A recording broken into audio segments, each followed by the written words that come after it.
Every search for the origins of the Great War comes back to Germany. Its state, militaristic and volatile.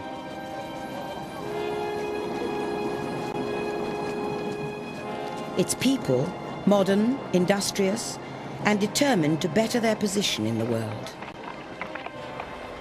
Its generals, obsessed with shows of greatness, but insecure about Germany's status as an imperial power. All these tensions were symbolized in one man.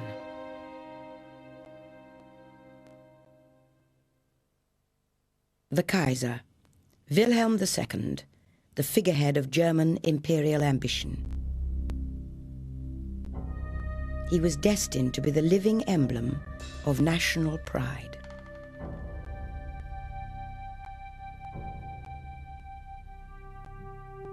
A difficult role for a crippled man. An accident at birth had made him partly deaf, affected his balance, and left him with a withered arm.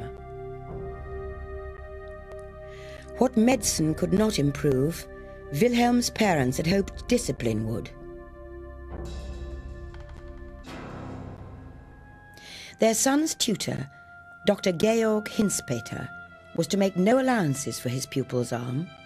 He was to force the boy to ride in the posture of a true German warrior. When the prince was 8 years old, a lackey still had to lead his pony by the rein, because his balance was so bad that his unsteadiness caused intolerable anxiety to himself and others.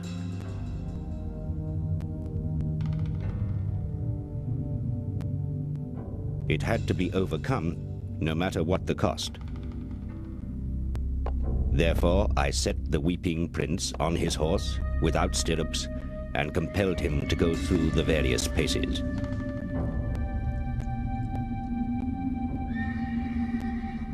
He fell off continually.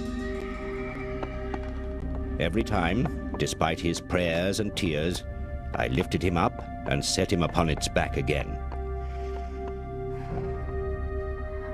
After weeks of torture, the difficult task was accomplished. He got his balance.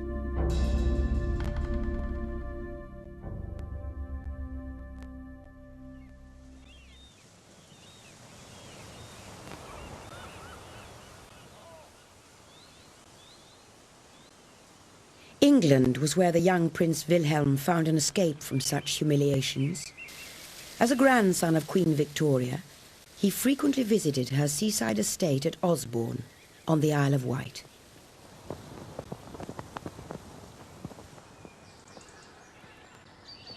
In a specially built playground, with trenches and a miniature fort, he and his British cousins would fight out their version of an ancient rivalry.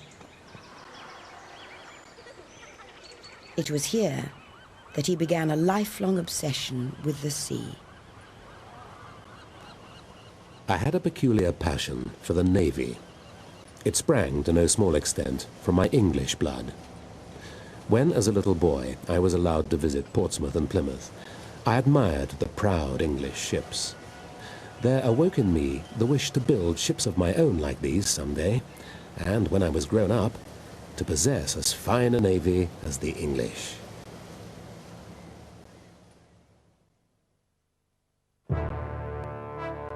When Wilhelm became Emperor of Germany in 1888 at the age of 29, the insecurities of his youth were played out on the stage of German affairs. To his commanders, he explained his role. All of you know nothing. I alone know something. I alone decide. You've got to imagine a man who has all kinds of terrible complexes. He wants, in a sense, to be as big a figure on the world stage as his British cousins. He wants to be as striking and impressive a political figure. And to some extent, the Kaiser, I think, is cut off from reality.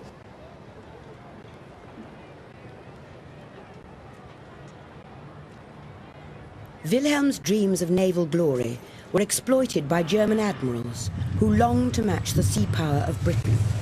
By 1905, a huge fleet of warships was in the making. With such symbols of imperial power and progress, Wilhelm struck a chord with his people. The Kaiser was universally seen as being the symbol of the new Germany, and he did embody it to an amazing extent. He embodied its old-fashioned militarism. He embodied its undirected ambition towards a dominance in the future of a kind which nobody could quite define. He embodied the insecurity, the uncertainties, the neurosis which so dominated German society and which was seen by everybody as making Germany such an unpredictable and dangerous partner in the manipulation of the international system. To other nations in Europe, Germany's intentions seem menacing and uncertain. Yet the Kaiser had inherited a nation that had grown accustomed to peace. Chancellor Otto von Bismarck's astute diplomacy had kept Germany out of wars since 1871. Bismarck had no foreign ambitions. He'd used treaties and alliances to keep on civil terms with the other great powers, Great Britain, France, Austria-Hungary, but above all, to avoid war with Russia.